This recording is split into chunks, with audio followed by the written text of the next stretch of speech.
Bonjour à toutes et à tous et bienvenue à la 17e édition du Gala Femmes d'influence en sport au Québec d'Égalaction. Mon nom est Émilie Duquette et c'est un plaisir encore une fois de vous accompagner dans les remises qui seront faites ce soir dans ce gala qui est encore une fois virtuel, mais quand même, on y va grand. On continue de célébrer et souligner les femmes d'influence en sport au Québec et les organisations sportives qui font vraiment une différence pour l'avancement du leadership féminin dans le milieu sportif. Si vous les avez manqués dans les dernières semaines, vous pouvez d'ailleurs les consulter, aller consulter les portraits et les finalistes des remises qui ont été faits aussi dans le passé sur la page Facebook et la chaîne YouTube d'Égalaction. Et aujourd'hui, on y va avec la présentation des finalistes et la récipiendaire de la catégorie nationale internationale. Et tout de suite, j'invite à me rejoindre notre présidente d'honneur, l'incomparable Marie-Josée Turcotte. Bonjour Émilie. On va y aller d'un qualificatif différent à chaque fois, mais je pense qu'il y en a quelques-uns encore qu'on va pouvoir utiliser.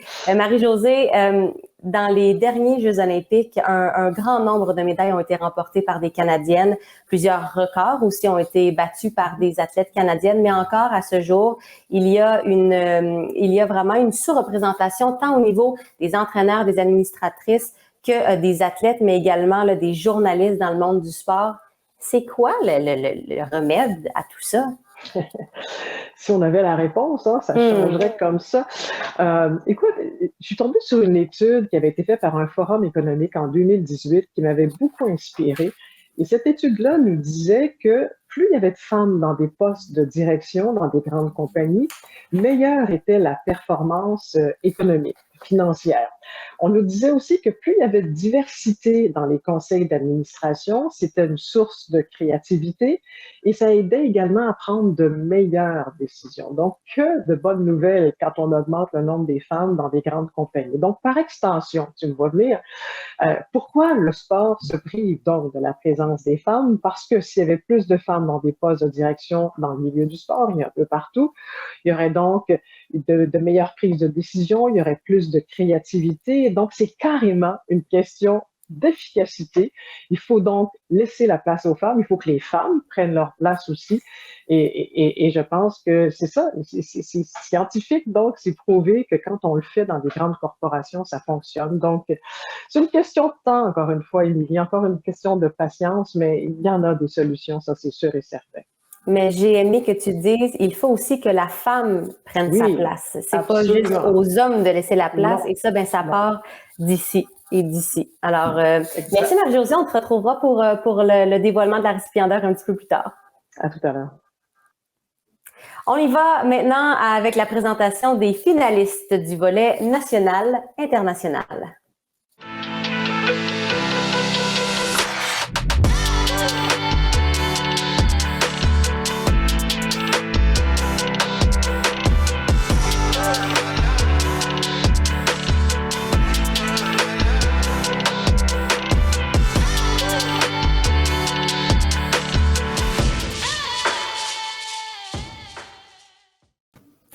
Les finalistes du volet national-international, elles sont reconnues pour leur contribution exceptionnelle dans le sport sur les scènes nationales et ou internationales en 2021. Les voici.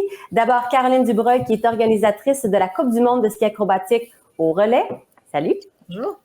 Marie-Claude Richer, officielle internationale en para-volleyball et volleyball. Bonjour. Et Vicky Hamel, qui est officielle et administratrice au sein de plusieurs structures en ski acrobatique. Bonjour. Bonjour. On débute avec la première finaliste, Caroline Dubreuil, qui est impliquée depuis longtemps en ski acrobatique, étant maman de deux athlètes, Mia Fontaine, Oli 2022, et Charlie Fontaine, et la conjointe de l'Olympien et entraîneur Nicolas Fontaine. En 2021, l'implication de Caroline Dubreuil a pris une autre direction. Elle s'est donné la mission d'organiser une Coupe du monde de ski acrobatique de saut en sol québécois pour aider les athlètes d'ici à atteindre leur rêve olympique. Elle a œuvré bénévolement comme gestionnaire du projet et a su surmonter toutes les embûches afin d'organiser un événement d'une grande qualité dans un contexte de pandémie au plus haut niveau d'alerte. Grâce à l'incroyable dévouement de Caroline et son équipe, l'événement a eu un rayonnement local, provincial, national et même international, mettant en lumière les incroyables performances de nos athlètes. Caroline s'est assurée de s'entourer de femmes dans les rôles de leadership clés au sein de son équipe. Elle a également donné l'opportunité à une juge québécoise de faire ses premières armes sur la scène internationale. Caroline, pourquoi c'est important pour toi de t'entourer de femmes comme ça pour la tenue de cet événement-là et l'organisation?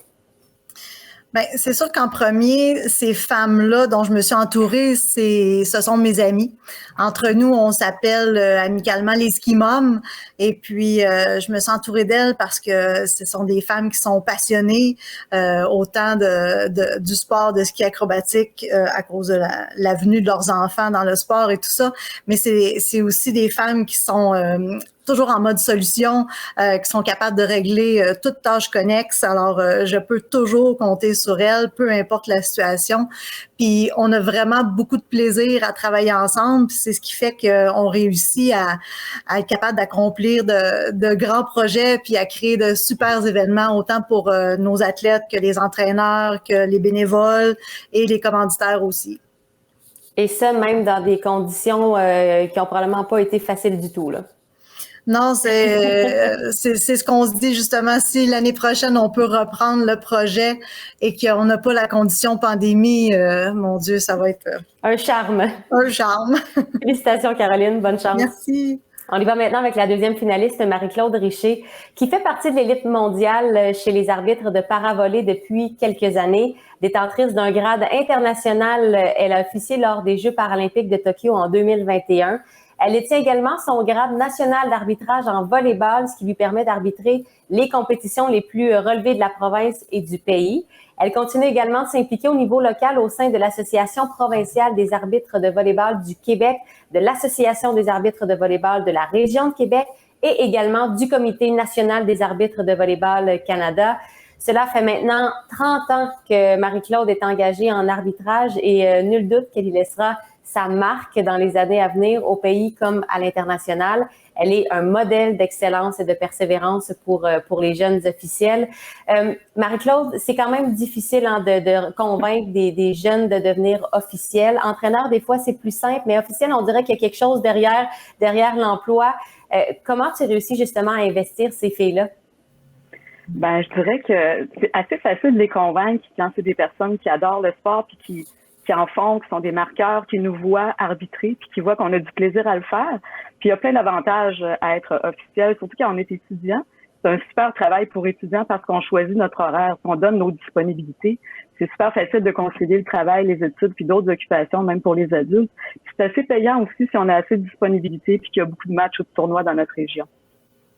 Intéressant. Donc, faire une pierre deux coups finalement. Oui. On y va maintenant avec la troisième finaliste. Donc, bonne chance, Marie-Claude, pour ce soir. On y va avec maintenant Vicky Hamel, toujours dans le volet national-international. Vicky qui porte de multiples chapeaux en ski acrobatique. Tout a commencé en étant maman d'athlètes qui ont évolué à travers tous les niveaux, régional, provincial, national et international. Et c'est souvent comme ça. Vicky a donc suivi le même rythme en tant qu'officielle et formatrice. Elle est également impliquée sur le conseil d'administration d'excellence sportive Laurentide et sur le comité de développement sportif au sein de Ski Acro Québec. À travers tout cela, Vicky s'engage par son implication à promouvoir un environnement sain et sécuritaire pour tous et toutes les officiels qui sont impliqués. Vicky donne aussi énormément de temps bénévolement. C'est souvent le cas également. Elle est une source d'inspiration et un modèle par son engagement et son implication pour tous, mais surtout pour les femmes qui veulent faire leur place dans notre sport. Vicky, toi, tes motivations qui te poussent à t'impliquer autant dans le sport? Quand j'entends des descriptions comme ça me donne tout le temps une petite sueur. J'ai tellement l'impression que le sport me redonne plus que ce que je donne. En fait, je travaille avec des gens qui sont passionnés et passionnants. La preuve, on a entendu Caroline tout à l'heure, aller travailler avec cette gang de ski moms au relais. C'est comme une grosse fin de semaine de party, malgré qu'on travaille très, très fort puis qu'on est rigoureuse. Donc, et des gens comme Caroline, on en découvre là une panoplie dans le sport. Donc ça, c'est vraiment une de mes motivations importantes. Ça m'amène aussi à me repousser dans mes limites personnelles puis à développer des compétences. La preuve, là, aujourd'hui, je pense pas que j'aurais fait ça autrement dans ma vie professionnelle. Donc, mais là, vous m'amenez à ça. Et puis, ben, c'est sûr que ma compréhension du sport, je pense que ça m'aide à bien comprendre la place de mon rôle comme mère d'athlète aussi. Merci beaucoup, Vicky. Félicitations et bonne chance. Et ben maintenant pour le dévoilement, quand même, mesdames, c'est pas c'est la crème de la crème qui va venir vous dévoiler la gagnante. J'ai nommé notre invitée d'honneur, Marie-Josée Turcotte. Merci beaucoup, Émilie. Mesdames, vous êtes très inspirantes. Bravo pour votre engagement à toutes les trois. Mais il y a une gagnante dans cette catégorie nationale, internationale, et c'est Caroline Dubreuil. Félicitations. Caroline, je sens justement cette espèce de soulagement-là. Fierté, oui, mais soulagement de dire, mon Dieu, tout ce qu'on a fait dans la dernière année, finalement, ben, c'est reconnu. D'abord, comment tu te sens? Ben, honnêtement, ces événements-là, on fait pas ça pour la reconnaissance, et puis c'est nouveau pour moi, disons, de créer de si grands événements. Alors, jamais j'ai pensé que j'allais avoir une reconnaissance quelconque. Alors, je suis très touchée, j'en reviens pas. Je trouve que c'est super flatteur. J'ai des frissons, j'en reviens pas. Je suis tellement contente. Enfin, tu sais, de pouvoir montrer que, tu sais, oui, nos enfants évoluent dans le sport et montent à des hauts niveaux, mais qu'on, tu sais, on est capable de monter en même temps qu'eux, puis créer des super événements pour eux. Mon Dieu, c'est fantastique. Et là, ben, est-ce que c'est la petite tape dans le dos qui te confirme qu'il va y avoir une autre Coupe du Monde? Disons qu'on a beaucoup espoir que ça va pouvoir se répéter, parce que encore là, tu sais, quand tu fais tout cet ouvrage-là pour un événement, si on peut le reproduire l'année prochaine, ça serait plus facile, mais en même temps, on va se mettre de la pression parce qu'on va vouloir que l'événement soit encore plus fantastique. Mais non, c'est sûr que ça nous encourage beaucoup, puis j'ai très hâte de pouvoir dire ça à tout mon groupe de bénévoles qui ont travaillé avec nous sur ce projet-là. C'est vraiment une super nouvelle. Ben justement, félicitations à toi et toute ta gang. Et justement, ben il y avait quelqu'un qui avait un petit mot à dire. Et aujourd'hui, je voulais souligner, féliciter ma mère, Caroline Dubreuil, pour son implication dans l'organisation de la Coupe du monde de ski acrobatique cet hiver qui s'est tenu au Relais. L'événement que tu as réussi à organiser, c'était vraiment exceptionnel. Le travail que tu as fait avec ton équipe, tous les meetings, parler au téléphone, aller régler les problèmes, c'est vraiment ça qui a fait que la Coupe du monde du Relais, c'était une des plus belles Coupes du monde que j'ai pu participer. Puis merci beaucoup, parce que sans toi, ça n'aurait pas pu être aussi magique. Cette année, j'ai eu la chance de rencontrer une femme extraordinaire. Elle décide d'embarquer dans un projet fou qui est le retour de la Coupe du monde. Puis de devenir par défaut, je pense, la pierre angulaire, de par sa personnalité, la pierre angulaire de l'événement. Et certains diront que c'est la conjointe du skieur acrobatique Nicolas Fontaine ou la mère de notre Olympien Mia. Mais pour moi, je pense que ces deux-là peuvent aussi dire qu'ils sont respectivement le conjoint et le fils de Caroline Dubreuil, une femme d'influence. Merci Caro pour tout ce que tu as fait. Wow! J'ai rien à ajouter, Caroline. Vraiment, je pense que tout a été dit. Je suis bouche bée. Mais félicitations. Et vraiment, prends ça, mets ça dans ton baluchon, repars avec ta gang, puis pourquoi pas un autre bel événement comme ça. En tout cas, je vous le souhaite. Moi aussi. Merci infiniment. C'est super gentil. Je l'apprécie beaucoup. Et bien voilà, c'est ainsi que se conclut notre remise pour le prix national international de la 17e édition du Gala Femmes d'influence en sport au Québec des Galaxions. Un grand merci aussi à notre invitée d'honneur que je rejoins à l'instant. En fait, qui me rejoint à l'instant?